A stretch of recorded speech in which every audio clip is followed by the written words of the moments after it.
Think Verizon is expensive? Think again. Anyone can bring their AT&T or T-Mobile bill to a Verizon store today and we'll give you a better deal. So bring us your bill. Walk in, run in, pogo stick in, teleport if you can. Ride on the back of a rollerblading yak or fly in on the wings of a majestic falcon. Any way you can, bring your AT&T or T-Mobile bill to a Verizon store today and we'll give you a better deal on the best network. Based on Root Metrics Best Overall Mobile Network Performance, U.S. second half 2025. All rights reserved. Must provide very recent postpaid consumer mobile bill in the name of the person redeeming the deal. Additional terms, conditions, and restrictions apply. USAA knows dynamic duos can save the day, like superheroes and sidekicks or auto and home insurance. With USAA, you can bundle your auto and home and save up to 10%. Tap the banner to learn more and get a quote at USAA.com/bundle. Restrictions apply.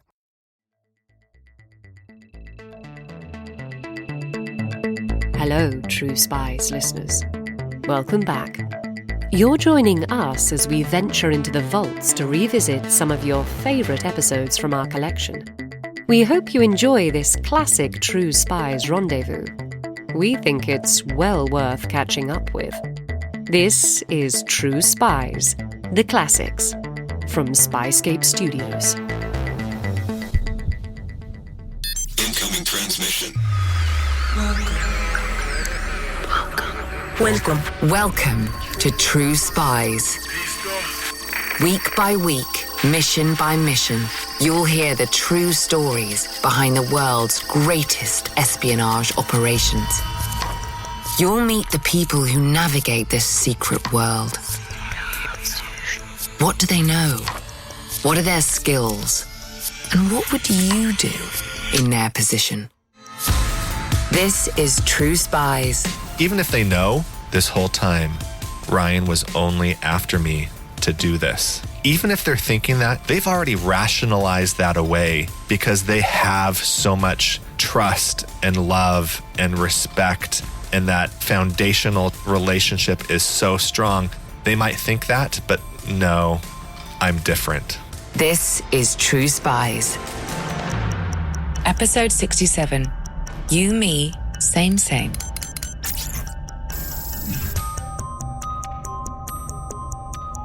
Think for a moment about someone you trust. Someone you can always rely on. Maybe it's your partner, your flatmate, maybe even your business associate. Think back to the early days of that key relationship. How did it begin? Who initiated the exchange? What was the power dynamic between you? We're all born into families, but everyone else in our lives is an asset. We size them up. We earn their trust, or not. And in exchange for our time, our friendship, our insight, our expertise, we gain something. A shoulder to cry on, a good laugh, a sympathetic ear, an informed opinion, sometimes an attractive sum of money, and sometimes all of the above. If that sounds rather cynical, you're thinking like a civilian. Set aside the black and white mindset and put yourself in the shoes of a spy. What really makes a good operations officer is your ability to live in the gray. A lot of people that have a black and white mentality don't do well. Think back to that person you trust so much. Would you feel betrayed if you learnt they were after your secrets? Would you conceal the truth if you wanted theirs? Can a relationship built on secrecy also be one of trust? My name is Ryan Hillsberg, and while I was at the CIA, I was an operations officer, and I was in the agency for about 13 years. I did the bulk of my career in Europe, a little bit in the Middle East and Asia, and really enjoyed the career. Ryan Hillsberg could teach a graduate-level course on human relationships. In his time with the CIA, he honed the ability to turn people he'd only just met into close personal friends, a skill he put to work in order to recruit foreign assets for the agency. But it's a fine line between persuasion and manipulation. Listening to his story, you might come to wonder, who are your friends really? How do you know who to trust? This particular operation took place in an undisclosed location. We can't share too many specifics. We can say it unfolded somewhere in Europe, somewhere in the world of the grey. So by the time I get to this story in my career, I had been in for several years and, I was gaining confidence and I was understanding how to utilize all the tools and training and knowledge that were given to me at the farm and at headquarters. The farm. If this is your first tango with True Spies, that's a secretive training facility where would-be CIA officers are put through their paces. And being able to wade through that grayness, I think, is probably one of the key things to getting through the farm, because there's never a right answer. The answer is, and this is used actually at the farm every single day, every operations officer, every intelligence officer knows this phrase. And the phrase is, it depends. Of course, not everything in the CIA is painted in shades of grey. Intelligence operators working overseas must be keenly aware of entities that are working against American interests, full stop. And on this particular foreign assignment, Ryan was made aware of one of these bad actors. The country that I was serving in, almost every country in the world also had some representation there. And, there was a lot of companies based in this location as well.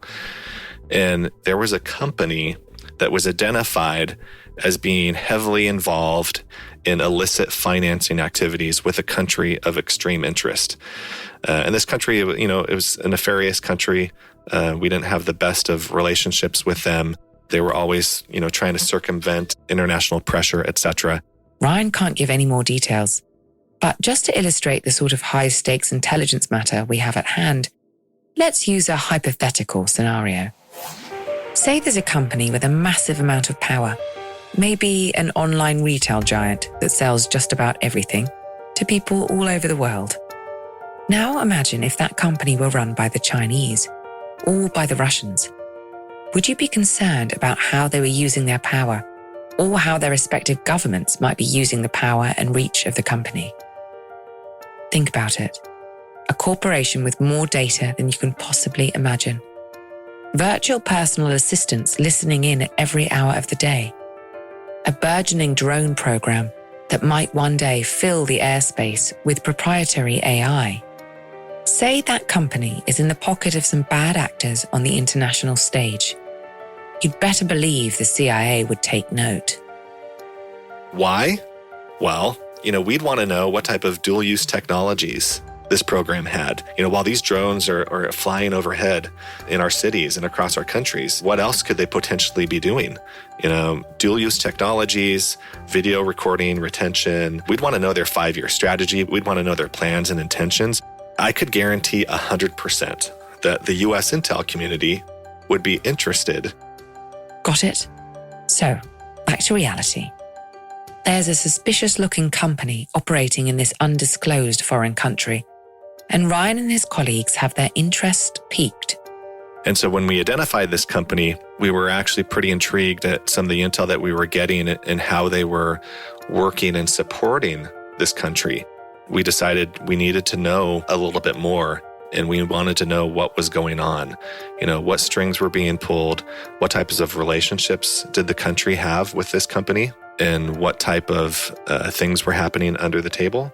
And we were needing to really find out the inner workings and specifics of this commercial government contract that they had. When you walk out the gym or pause your GPS after a run, there's a particular kind of optimism that appears. Of course, you've every intention of keeping it going with a perfectly balanced, protein-rich meal. And then reality intervenes. Because after training, the last thing you really want to do is start chopping vegetables and calculating macros. This is where Factor fits in. They provide fully prepared meals designed by dietitians, cooked by chefs, and delivered straight to your door, ready for you to prepare in 2 minutes. If you're prioritizing your performance, it's really just practical. There are meals built specifically for higher protein intake and recovery. Factor even has a Muscle Pro range aimed at supporting strength and training goals. And importantly, it's all real food, lean proteins, whole ingredients, no artificial extras, so you're not undoing the good work you've just done in the gym. Head to factormeals.com/TrueSpies50off and use code TrueSpies50off to get 50% off and free daily greens per box with new subscription only, while supplies last until the 27th of September 2026. See website for more details. This episode is brought to you by Welch's Fruit Snacks. Big news for your kids' lunchbox. Welch's Fruit Snacks are now made without any artificial dyes. A snack parents can feel good about and the same delicious taste kids can't get enough of. All made with no artificial dyes. Try Welch's Fruit Snacks today. To dig deeper, they needed an inside source, an asset willing to divulge this company's most closely held secrets. After all, companies don't work without people. But to find one, they'd need to take a closer look at the company. The local CIA station chief tasked a few operations officers and a targeting officer, someone skilled in identifying people and organizations who might have access to key information, with creating a targeting package, which is an operational plan. First of all, who are we going to approach? And once we've identified the who, how are we going to do it? Of course, not just anyone is amenable to recruitment at any given time. And not everyone who's recruitable is a good match for the CIA. Ryan and his fellow officers would be looking for just the right person. Someone who would ultimately want to work with the Americans, even if they didn't know it yet. We don't blackmail anybody. We don't force anyone to work with us. And there's a reason for that. There are intelligence services around the world that do that. I don't think it's good for business. I think that, we want to be able to treat our assets, our developmentals, our targets with respect. We're there really to protect them and keep them safe so that they can continue to provide access to information of interest. In other words, not just a disgruntled employee looking to let off steam. No, they wanted a trustworthy insider with precisely the right disposition. Someone who could be a loyal partner to the American intelligence agency.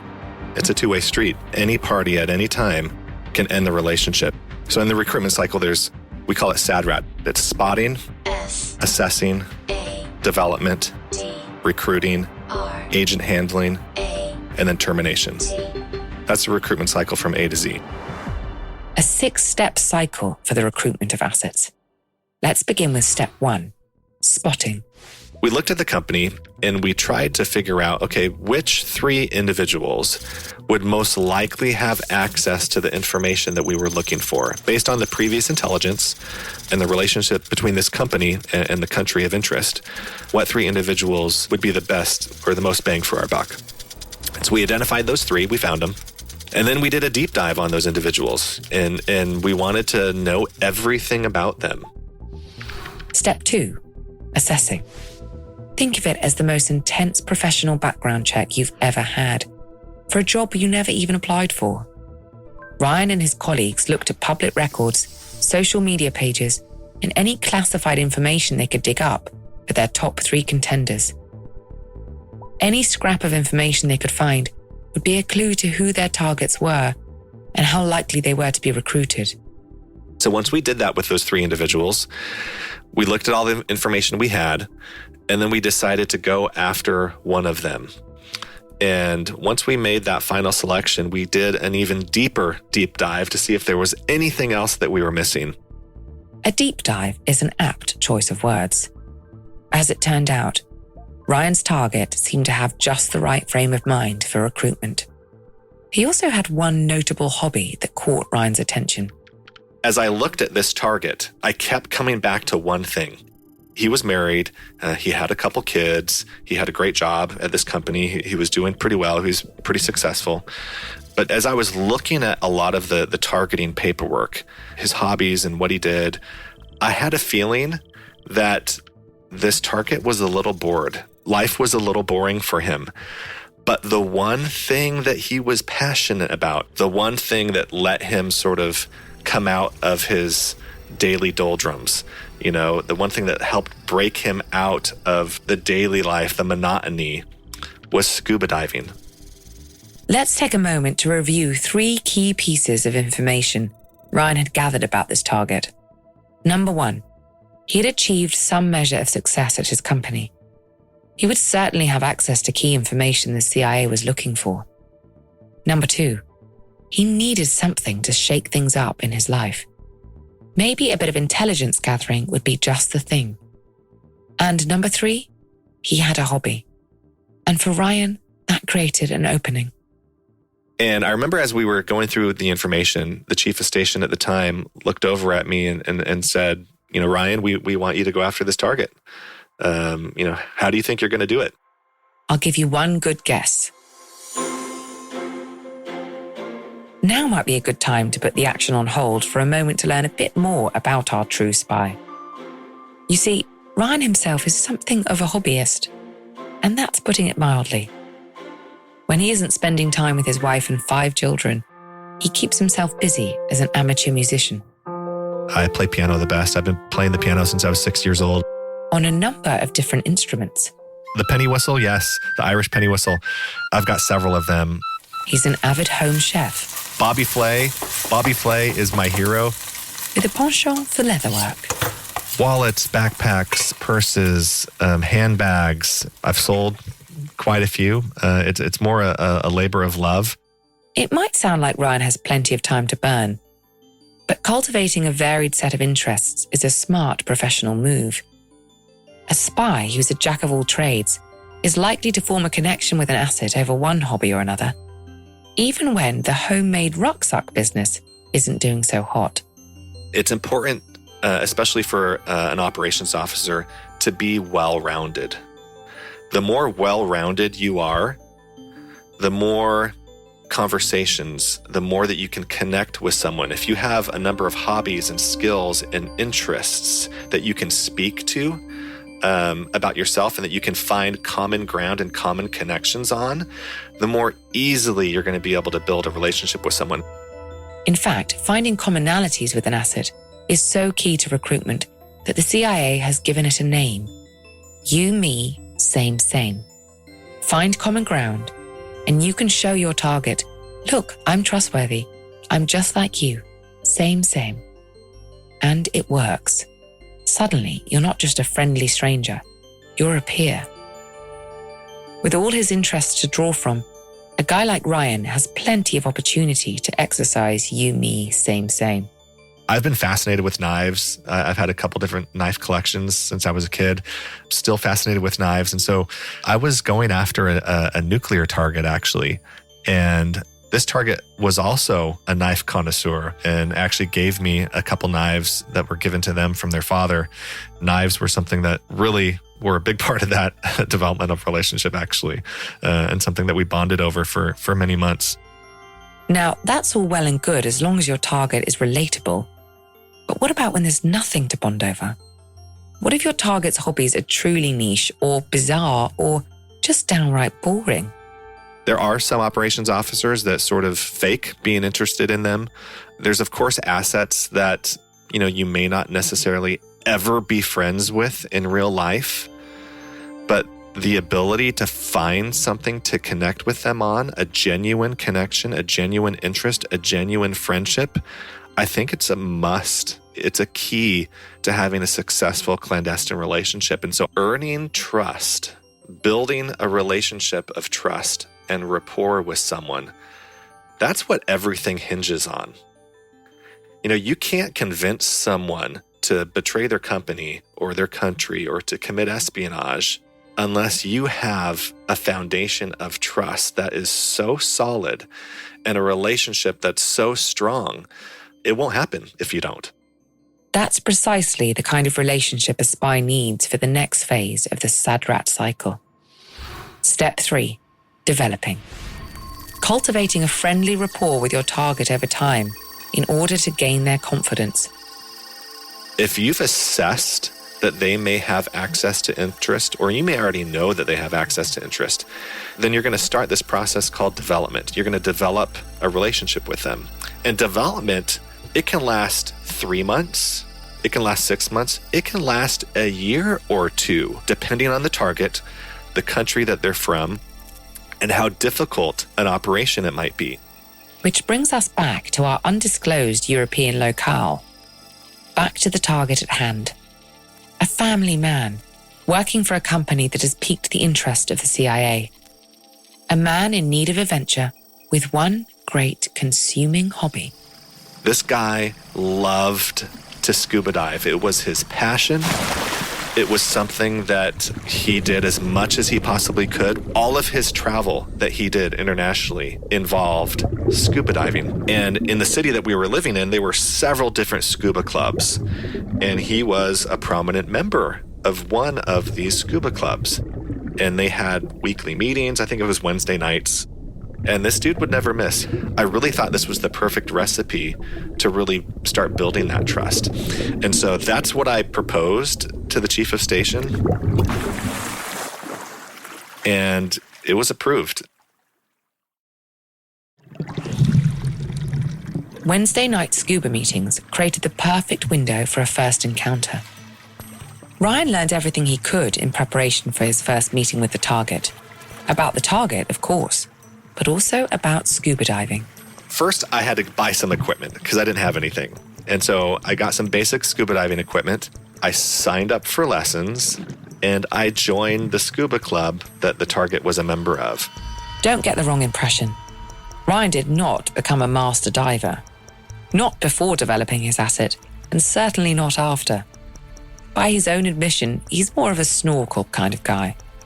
The scuba club just helped him get a flipper in the door. I wanted to specifically meet him and have a very specific conversation with him, a tailored, pre-planned, sort of strategized conversation. And that's exactly what I did. Ryan left not a single detail to chance. I wanted to be prepared and to lead and guide a conversation from A to Z. I was prepared to ask him certain questions, already knowing the answers to those questions that would then lead and guide me through a discussion that I was controlling. In a first encounter with a potential asset, a spy like Ryan has one primary goal: to open the door to a second encounter. Set the stage for another meeting, by arrangement or by chance, when you can spend one-on-one time with your target. Slowly build familiarity in order to build trust. When an operations officer approaches a target, your goal is to make contact and to get a second meeting. Like that hook for a second meeting, it can be anything. And once you get them to a second location where you're just one-on-one with them, all the training, all the skills that we're taught at the farm, all of our experience in doing clandestine operations, that kicks into gear when you're one-on-one with someone, and then you can really take the relationship off from there. So the scuba club was a great start, but Ryan needed a subtle way to start to sidle up to his target, alone. One of my plans was to strengthen the relationship that I had with him after the initial meeting in seeking his advice, seeking his input. He'd been scuba diving for so long, there was a lot that he could teach me. And if I had questions, I could go talk to him and he could provide some insight from his experience and perspective on whatever question that I was asking him. So it was in that type of sort of informal, teacher-student type of a relationship, although we were roughly the same age. It's something that works. Another espionage tactic you might discover in the pages of your Psychology 101 textbook. If you want someone to like you, ask for their help. Ryan's plan went off without a hitch. I ended up talking to this target for over 45 minutes. And that's a lot of time on it. We call it time on target. You want time on target. But it wasn't just that Ryan had reeled in his target with his talk of deep-sea diving. Nor was it the fact that his target had taken the bait of his pre-planned conversation. No, as Ryan himself said, he doesn't fake it. He had laid the groundwork for a real-life friendship. And in those 45 minutes, the men had become, rather smitten with each other.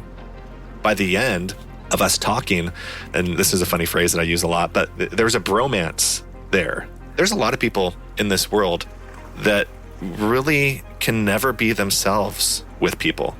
And so being able to take those walls down and to be able to be that someone that your target can talk to you about anything, for them to trust you, to talk about their innermost secrets, their innermost concerns and anxieties and fears, That's what you want.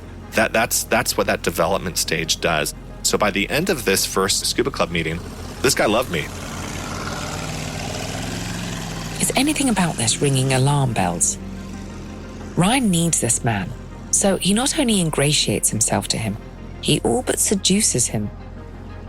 But by Ryan's account, the feeling was mutual. These guys had a genuine fondness for one another. It was a two-way street.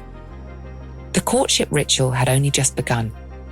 Ryan and his target arranged a lunch date at a local Italian restaurant.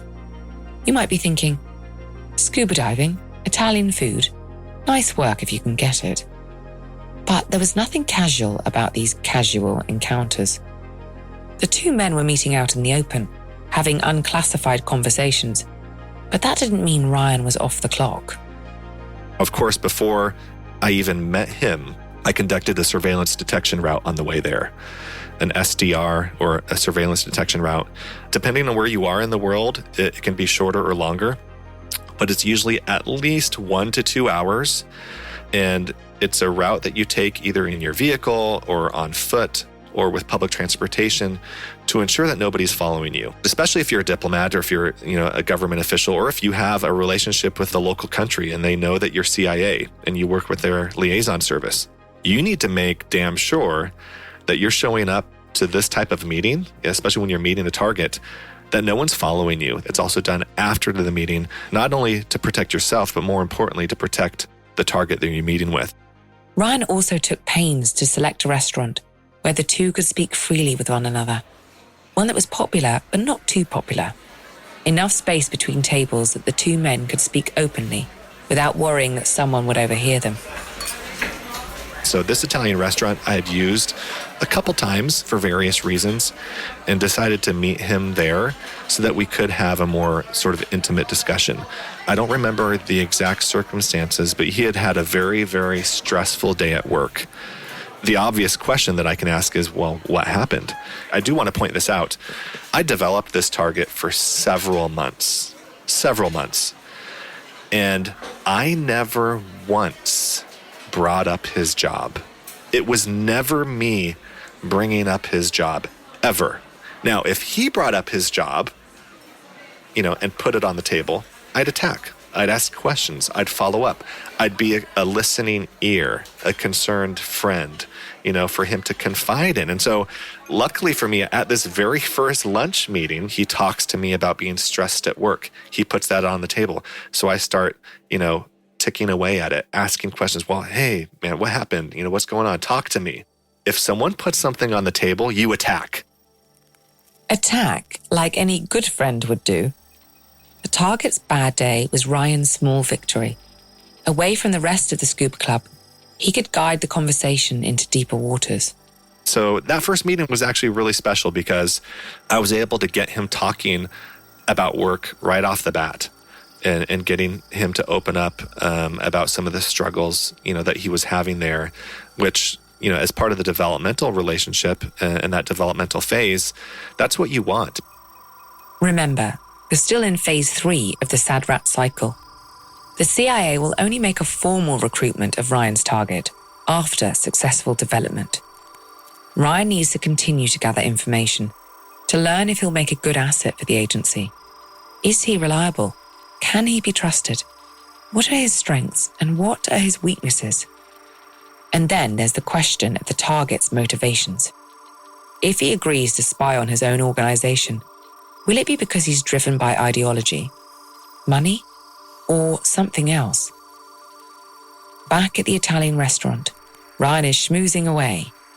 He's like the duck on the placid lake, calm on the surface, but paddling like mad underneath.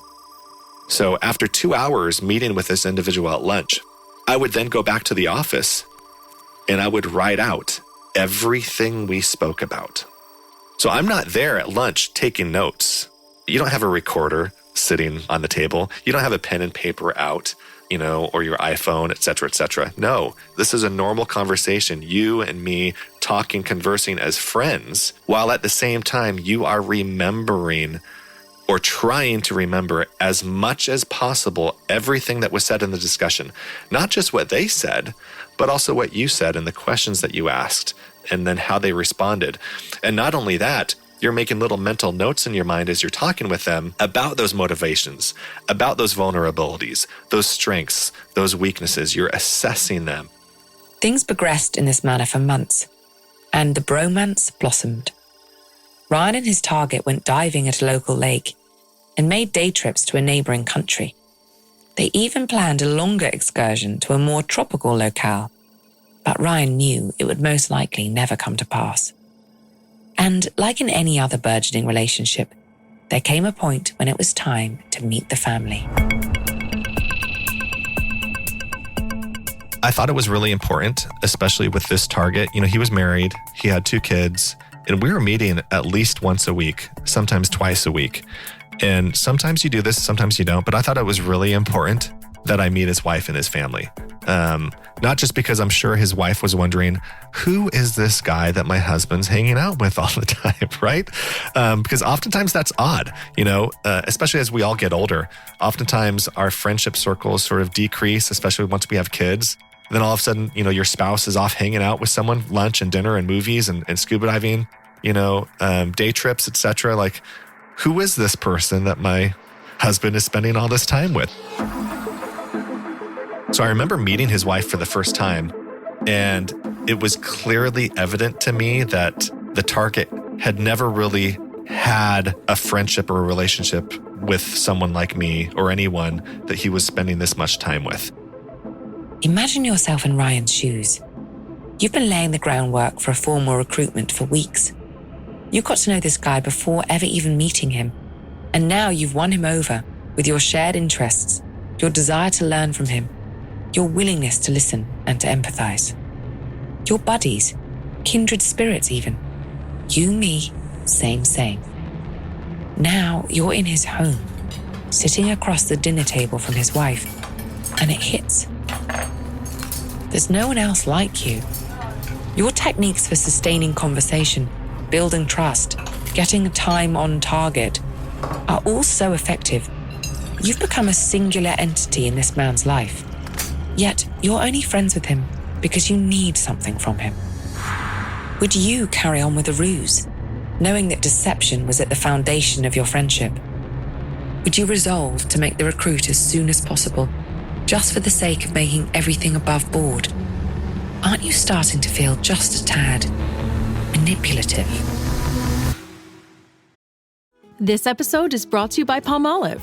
Family time isn't just the big moments. It's weeknight dinners, sitting around the table, everyone talking all at once. So when the plates are empty and the sink is full, use Palmolive Ultra. Palmolive's most powerful formula removes up to 99.9% of grease, leaving your dishes sparkling clean. And the new convenient pump makes cleaning even easier, so you can spend less time tackling dishes and more time together. Shop now at palmolive.com. With Sam's Club, you have the freedom to shop your own way. Curbside pickup? Delivered to your doorstep? Come in and grab it yourself? Yes, yes, yes. They've got plenty of options. Your call. Say yes to shopping the way you want. Join now at samsclub.com/yes and. You must be 18 years or older to purchase a membership, and membership is subject to qualifications. Visit samsclub.com/yes and for details.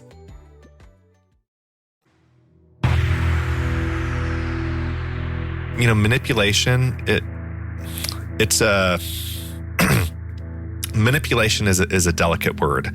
If a developmental relationship is done in the right way, to the target, it won't seem manipulative at all. In fact, if it's done the right way, it'll appear to them as a natural progression of the relationship. You guys were just friends at first, right? Really good friends. You guys never talked about work. You guys met for 3 or 4 months, and you never asked them about work. Even if they know in the back of their mind, oh my goodness, this whole time, Ryan was only after me to do this. Even if they're thinking that in the back of their mind, they've already rationalized that away because they have so much trust and love and respect, and that foundational relationship is so strong. They might think that, but no, I'm different. And at that point as well, you've identified their primary motivation. And so you're also giving them what they want. This is something that they have to do. This is something that they want to do. This is something that they've been destined to do. Ryan has wooed his asset, wined and dined him, and met the family. Now all that's left is to pop the question. Step 4. Recruiting.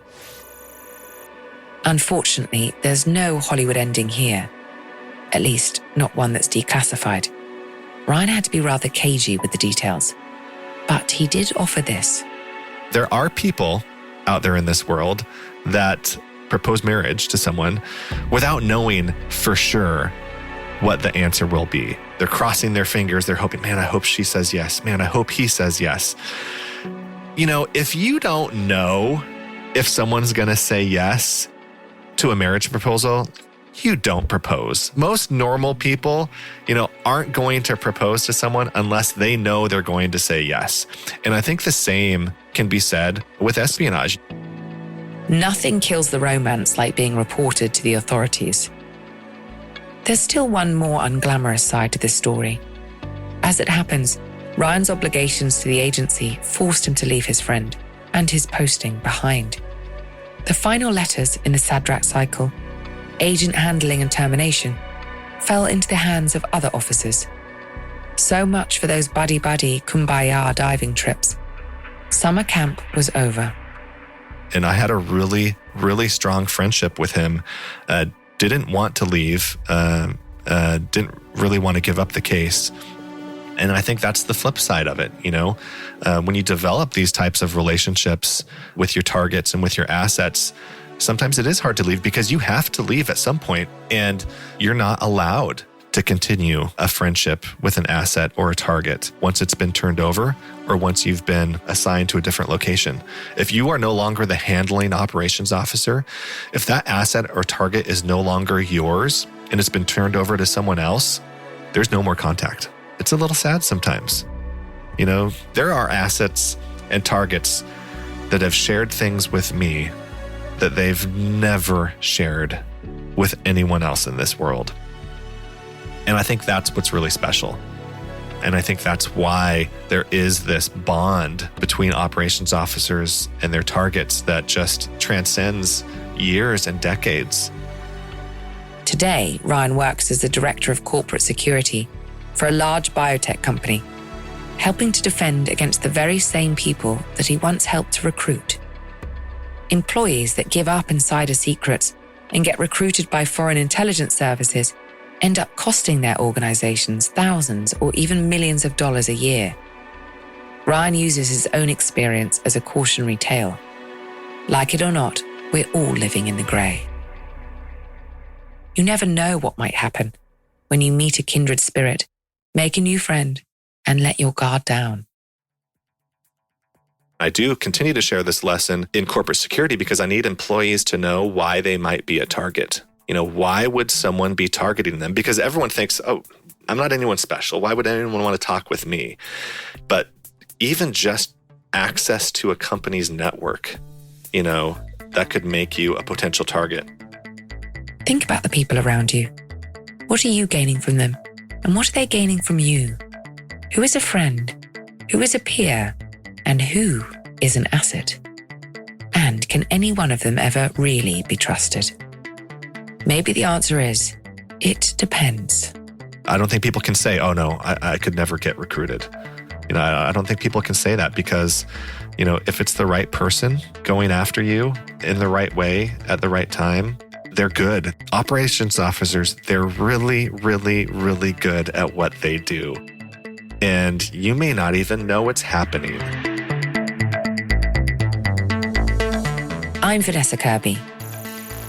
You can learn more about Ryan Hillsberg in the book License to Parent, written with his wife, former CIA spy Christina Hillsberg. It's available in print and as an ebook now. Thank you so much for tuning in to True Spies, the Classics, from SPYSCAPE Studios. Disclaimer. The views expressed in this podcast are those of the subject. These stories are told from their perspective and their authenticity should be assessed on a case-by-case basis. If you're enjoying this podcast, please click now to give it a 5-star rating or leave a review. Ratings and reviews help people discover the podcast and help us bring you more great stories. And if you have some time, why not forward the podcast to a friend?